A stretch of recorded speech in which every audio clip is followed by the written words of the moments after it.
Sveiki, mans vārds ir Jānis Zalants. Es esmu politiskās partijas Austošā saule Latvijai valdes priekšsēdētāja vietnieks. 15. Saeimas vēlēšanās kandidēju no Kurzemes saraksta kā pirmais numurs. Šodien ar mani ir Dāce Lindberga. Sveiki! Dāce arī ir politiskās partijas Austošā saule Latvijai valdes priekšsēdētāja vietniece. Dāce arī kandidēja ar pirmo numuru, bet no Vidzemes saraksta. Jā. Dāce, tu līdzīgi kā es, un kā arī vispārēji mūsu pirmie numuri, izņemot, protams, Raivis, es jaunpienācēju politikā. Pastāsti par savu motivāciju. Kāpēc tu izvēlējies uzsākt savu politisko karjeru? Esmu domājis par šo jautājumu.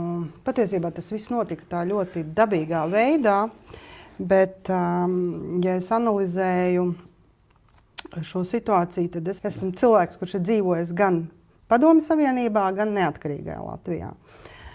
Un, ja es tā paskatos atpakaļ un pavērtēju, kā tad strādāja šīs abas sistēmas, tad, ja tad valdība un cilvēku valdībā tika dzīti ar pātagu, tad šodien strādā vairāk tāda burkāna sistēma, kur, diemžēl, nevienā, ne otrā gadījumā latvietis Latvijā, latviskās kultūra, valoda un vērtības nav primāras. Un kāpēc tu izvēlējies tieši ASL? Jā, šis ir labs jautājums, jo kādus pāris gadus atpakaļ es paliku ļoti aktīva sociālajos tīklos un daudz rakstīju tieši par latviešu valodu, par vērtībām latviskajām. Un man bija arī piedāvājumi no citām politiskajām partijām, bet tā mana iekšējā sajūta bija tāda, ka ir vajadzīgs kaut kas tāds stingrāks, noteiktāks, drosmīgāks. Un es jau biju pazīstama ar Austošo sauli, kad tā vēl bija tikai biedrība. Un tad tā mana izvēle tieši tajā stingrajā nostājā krita par labu Austošajai saulei. Jā, bet Austošās saules, kā jau mēs sākumā minējām, kandidātiem lielākoties nav politiskās pieredzes. Vai tas nav trūkums? Manā skatījumā, ja mēs analizējam tieši šī brīža situāciju Latvijā, šobrīd visvairāk trūkst cilvēki nevis ar politisko pieredzi, bet vairāk trūkst godīgi taisnības cīnītāji, patrioti, jo, kā jau es minēju iepriekš, ne tad, ne šoreiz tieši latvietis savā zemē nav likts pirmajā vietā. Ja? Toreiz bija okupācija, okupanti, šobrīd ir masu imigrācija un imigranti. Ja? Toreiz mēs nedrīkstējām runāt latviski, mēs nedrīkstējām likt sarkanbaltu sarkanu karogu pie savas mājas. Šobrīd mēs nedrīkstam pateikt, ka mēs gribam dzīvot savā zemē, kopt savu kultūru, kopt savu valodu. Mēs nedrīkstam. Partijā tavā pārziņā ir nacionālās identitātes jautājumi. Lūdzu, izskaidro sīkāk partijas nostāju šajos jautājumos, kādi ir tieši plānojamie darbi, kāda ir mūsu nostāja atsevišķos jautājumos tieši par valodu, par ielu nosaukumiem, par pieminekļiem, kas slavina citu režīmu. Nu jā, kā jau es minēju, tā mūsu Latvijas situācija ir diezgan sarežģīta tādā ziņā, ka ja Eiropā citās valstīs ir tikai imigrācijas draudi, ja, kas šobrīd apdraud drošību un šo valstu un tautu pastāvēšanu, tad mums vēl nāk bagāžā okupācijas sekas, ja, kas ir gan valoda, gan ielu nosaukumi, gan pieminekļi, kas slavina impēriju, Krievijas impēriju vai komunistisko režīmu, tad, protams, mēs iestājamies sardzē pirmām kārtām par valodu. Tas nav pieņemami, ka valstī, kurā ir viena valsts valoda, vēl joprojām ieejot veikalā lielajās Latvijas pilsētās, brīžiem ir sajūta, ka tu neesi Latvijā, bet tu esi kaimiņu valstī. Tieši tāpat ir absolūti nepieņemams, ka mums vēl joprojām ir Maskavas iela, Spuķņika iela, tas ir nonsens. Tieši tāpat ir arī ar pieminekļiem, kur ir atsevišķas pilsētas, kur vietējie varas pārstāvji vienkārši kategoriski atsakās šos pieminekļus likvidēt. Jā, tas, protams, ir tas mūsu mērķis tikt ar šīm okupācijas sekām galā, jo, redz, pieminekļa valoda, tas ir tikai viens aspekts, ja. Ir ļoti svarīgi tas, kas manā skatījumā, ko nav darījusi valdība šajos vairāk nekā 30 gadus, kamēr mēs esam neatkarīgi, ko nav darījuši, nav skaidrota pienācīgi vēsture un nav deokupēti cilvēku prāti. Ļoti daudziem latviešiem, kas dzīvoja padomju laikā, divvalodība ir komforta zona. Un tāpēc mēs brīžiem brīnamies, ka latvieši aizstāv krievu valodu, ja? Bet patiesībā viņš aizstāv to savu komforta zonu. Tu runā par tiem latviešiem, kas pāriet uz krievu valodu, tikko par viņam sāk runāt krieviski. Ja? Un to dara arī latvietis, kad viņš ir klienta statusā, brīdī, kad veikalā ar viņu pārdevēju sāk runāt krieviski. Jā, viņš turpina runāt krieviski, un tā ir atkal tā prāta deokupācija, kur es neredzu, ka šajā sfērā, ja šajā ziņā būtu kas darīts. Cilvēkiem skaidrots, ko nozīmē šis okupētais prāts, kad fiziska okupācija ir beigusies, bet cilvēks instinktīvi, inerts, spēc, turpina. Kā mēs ar to varam cīnīties? Kā tas ir?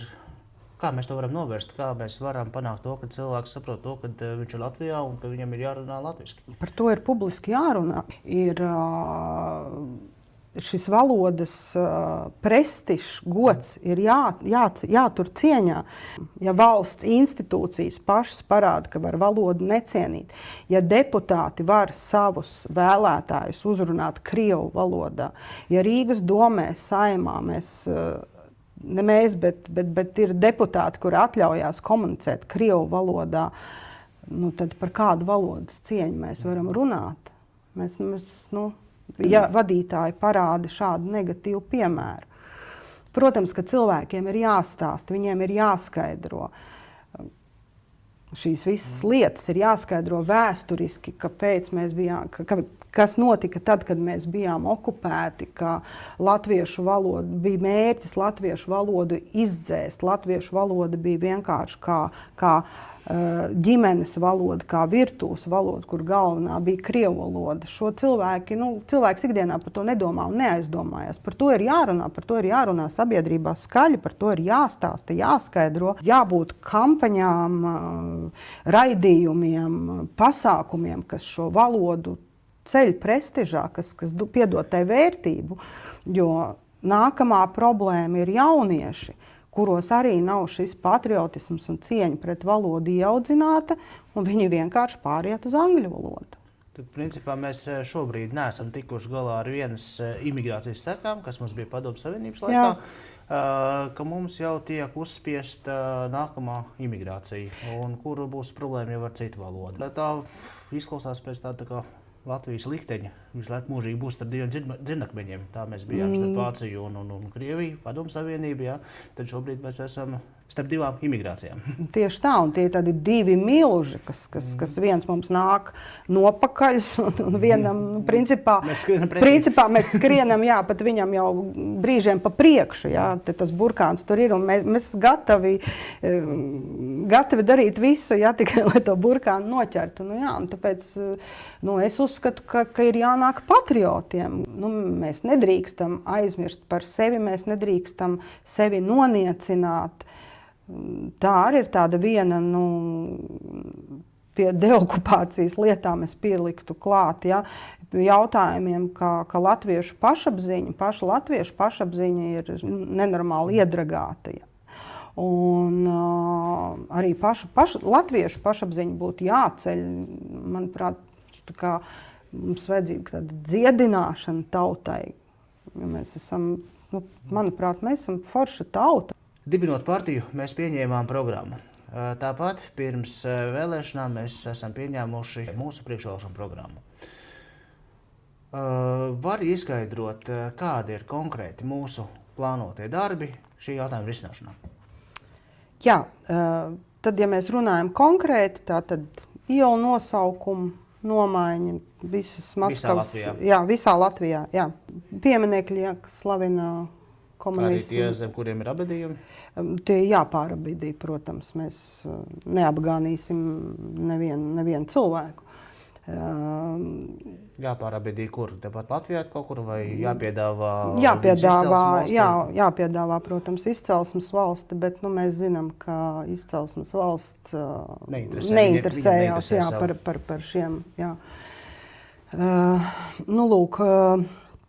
Valodas stiprināšana, tas ir, protams, viens no pamatiem. Nav valodas, nav tautas.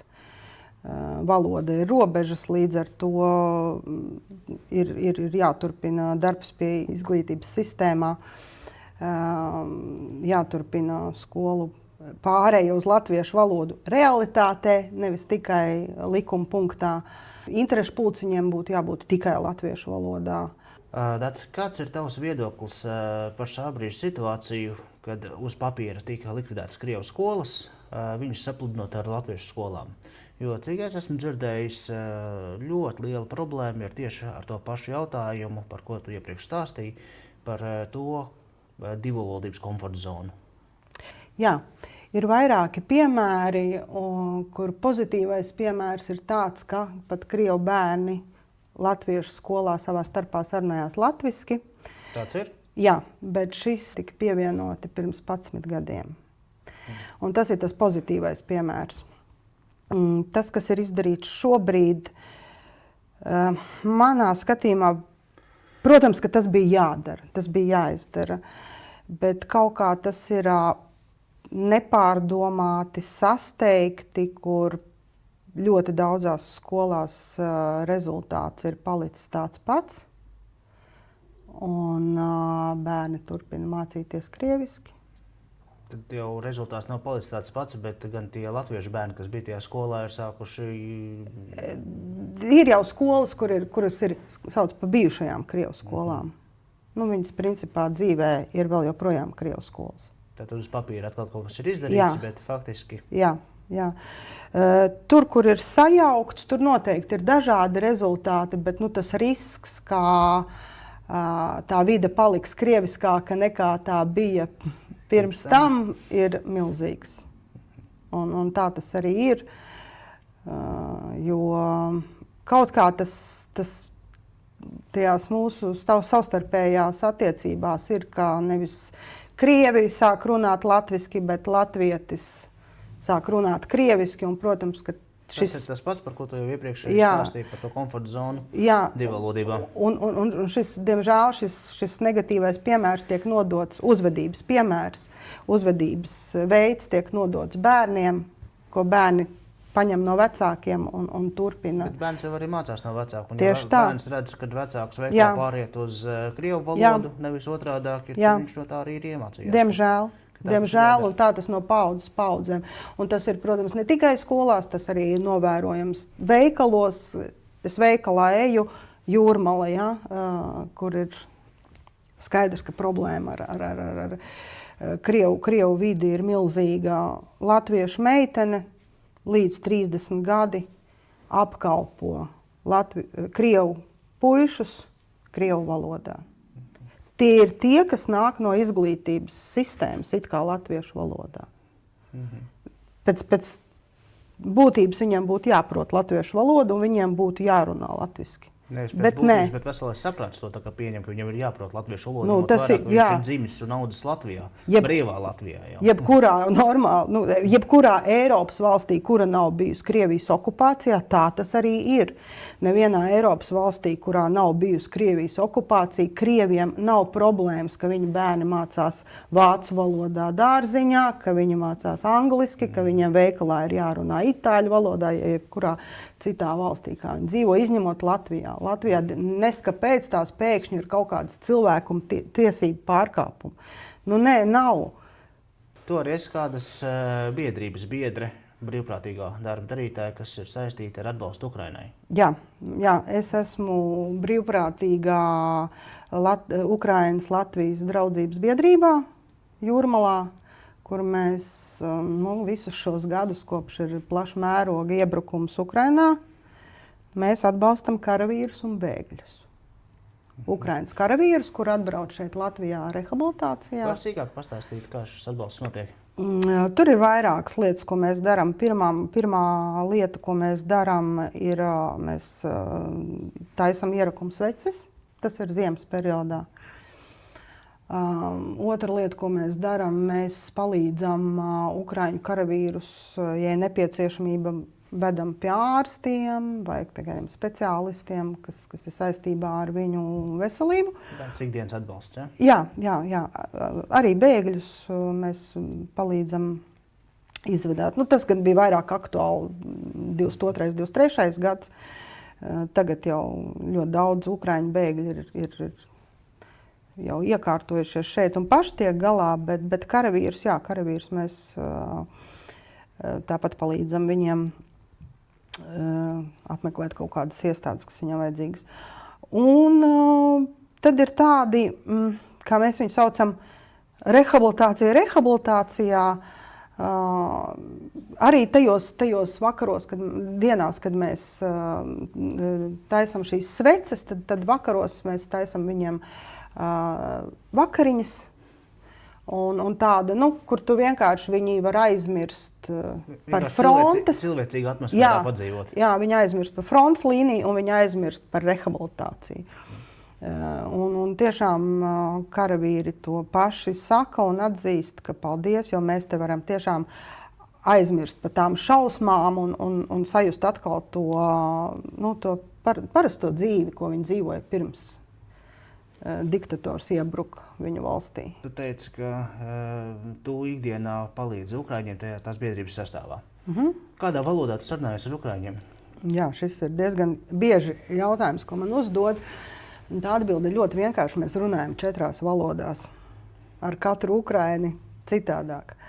Man ir labākā draudzene, ukrainiete, kura dzīvo Latvijā jau 4. gadu, 5. gadu. Ar viņu mēs runājam latviski. Viņa ir iemācījusies latviešu valodu, un ar viņu mēs runājam latviski. Skatos? Viņa jau runāja, viņa 1. gadā sacerēja dziesmu latviešu valodā. Tad cilvēks var iemācīties latviešu valodu gadu laikā, kamēr tie cilvēki, kas dzīvo latviskajā vidē, to nespēj izdarīt 35 gadu laikā. Negrib izdarīt, jā. Nē, ja viņi nespēj, tad tās var būt kaut kādas veselības problēmas. Jā. Tad ir tie ukraiņi, kas šeit dzīvo jau vismaz manā vidē. Viņi arī principā dalās 2 kategorijās. Vieni, kuri paliks Latvijā, tie ir iemācījušies valodu, viņi strādā skolās, viņi pasniedz latviski. Ir ukraiņi, kuri 100% zina, ka viņi brauks prom, un tad tur tā attieksme ir tāda kaut kādu varbūt minimālo bāzi, lai iet veikalā, labdien, paldies, cik tas maksā. Pamatzināšana līmenī, jā. Tad ir karavīri, ar kuriem mēs runājam krieviski un angliski, jo skaidrs, ka karavīrs, kurš atbrauc uz mēnesi vai uz 2 mēnešiem rehabilitācijā, viņš iemācīsies labdien, paldies, uz redzēšanos. Savukārt ir latvieši, kuri nerunā krieviski, ir karavīri, kuri runā angliski, ir kuri nerunā angliski, un tad ir arī 4. valoda, ukraiņu valoda, jo šo gadu laikā arī es esmu iemācījusies kaut kādas pamatfrāzes ukraiņu valodā, līdz ar to mēs runājam 4 valodās. Tas ir ļoti atkarīgs no tā ukraiņa, kurš ir konkrēti, ar kuru es konkrēti runāju. Un kā tu atbildētu tiem skeptiķiem, kas saka, ka mēs ļoti iestājamies par latviešu valodas lietošanu, bet redz, tu pati lieto krievu valodu saziņā ar ukraiņiem? Mēs jau neesam pret kaut kādu konkrētu valodu. Mēs esam pret to, ka valoda tiek izmantota kā ierocis, lai iznīcinātu mūsu valodu. Tātad okupācijas laikā krievu valoda bija ierocis ar mērķi iznīcināt latviešu valodu, igauņu, visas okupētās.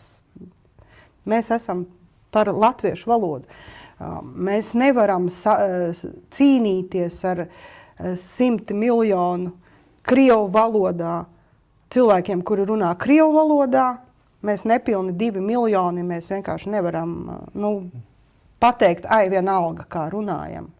Mēs to vienkārši nevaram izdarīt, jo pretējā gadījumā latviešu valodas nebūs. Viena no senākajām valodām pasaulē vienkārši izbeigsies. Un tad mums nāk angļu valoda caur visām tehnoloģijām, un tas ir moderni runāt angliski. Nebūs latviešu valodas, ja mūsu mērķis ir par latviešu valodu. Un lai neviena cita valoda nenāk un neiznīcina mūsu valodu. Tā ir mūsu nostāja. Šajā situācijā tu saki, ka tas ir normāli, ka tu ar ukraiņiem runā krievu valodā. Savukārt nav pareizi tas, ka darba sludinājumos latviešiem tiek pieprasīts krievu valodas zināšanas. Var arī izstāstīt to atšķirību? Jā, te ir ļoti fundamentāla atšķirība. Privātā telpa un publiskā telpa. Latviešiem nav jāmācās krievu valoda, lai veikalā apkalpotu šeit dzīvojošu, dzimušu krievu krieviski. Un tā situācija patiesībā ir traģiska darba tirgū tādā ziņā, ka labi pieņēma likumu, ka darba sludinājumā nedrīkst prasīt krievu valodu, bet mēs jau nevaram izkontrolēt, kas notiek darba intervijās. Un tā realitāte ir tāda, ka latvietis atkal savā zemē, latvietis, kurš nemāka krievu valodu, savā zemē ir diskriminēts, un viņš vai nu darbu nedabū, vai nu viņam jābrauc prom. Jo vēl joprojām pastāv šis divvalodības princips nerakstītais, ka neskapēc krieviem ir kaut kāda privilēģija vai kaut kāds īpašs status, ka viņš ir jāapkalpo krieviski. Un darba devējs izvēlās paņemt krievu ar sliktām latviešu valodas zināšanām darbā, nevis paņemt latvieti, kurš nezina krievu valodu. Tāpēc, ka latvietis kā klients sāks runāt krievu valodā ar šo krievu, kurš neprot latviešu valodu. Tas, par ko mēs iepriekš runājām. Jā, un šis arī ir tas viens no punktiem pie deokupācijas. Ir jāmaina šī domāšana, ir jāmaina šī uztvere. Un tajā nav nekāds naids, tajā ir vienkārši taisnīgums. Tas ir taisnīgums, ka šajā zemē, kas ir mūsu latviešu zeme, tas ir vienīgā vieta, kur mēs varam runāt savā valodā. Mēs esam dibinājuši latviešiem šo zemi. Jā, lūdzu, nav problēmas, ka šeit dzīvo citas tautības cilvēki, bet pamats, bāze, uz kā mēs varam apvienoties un nešķelties, ir latviešu valoda. Es uzskatu, ka tie politiķi, kuri šobrīd turpina uzturēt šo divvalodības naratīvu savās politiskajās runās, tie ir, viņi nedara labu Latvijai. Tie ir... Maigi izsakoties. Jā, es negribēju teikt ienaidni. Ja, jo, ja mēs atceramies notikumus 2022. gadā, tad kaimiņu valsts diktators iebruka Ukrainā, lai aizstāvētu to cilvēku daļu, kuri runā krieviski Ukrainā. Tātad, ko mēs varam izsecināt, ka tie politiķi, kuri šobrīd vēl joprojām uzstāja par divvalodību, presē, veikalos, apkalpošanā, viņi tā kā saka, lūdzu. Viņi aicina. Lūdzu, mēs te nodrošinam to divvalodību. Un nevar, tas ir tas skaldi un valda princips manā skatījumā. Nav problēmas, privātās sarunas, ģimene, taču neviens valsts vīrs neklauvēs pie durvīm, kādā valodā jūs runājat. Ja, taču, protams, ka nē. Mēs tuvojamies šīs sarunas beigām. Vai ir kaut kas tāds, ko tu vēlies nobeigumā vēl piebilst? Laikam tas, ko es visvairāk no sirds vēlos, ir, lai mēs atmostamies, lai latvieši atmožās, lai mēs pārstājam skriet pakaļ kaut kam svešam, bet beidzot apstājamies, sadzirdam sevi, savu latvietību, savu iekšējo spēku Mums vajag drosmi, mums vajag pārliecību, mums vajag pašcieņu, mums vajag sākt sevi novērtēt. Paldies, Dāce! Šodien ar mani kopā bija Dāce Lindberga, politiskās partijas Austošā saule Latvijai valdes priekšsēdētāja vietniece un 15. Saeimas vēlēšanās kandidēs ar 1. numuru no Vidzemes saraksta. Paldies tev, Jāni, ka uzaicināji mani. Apriko.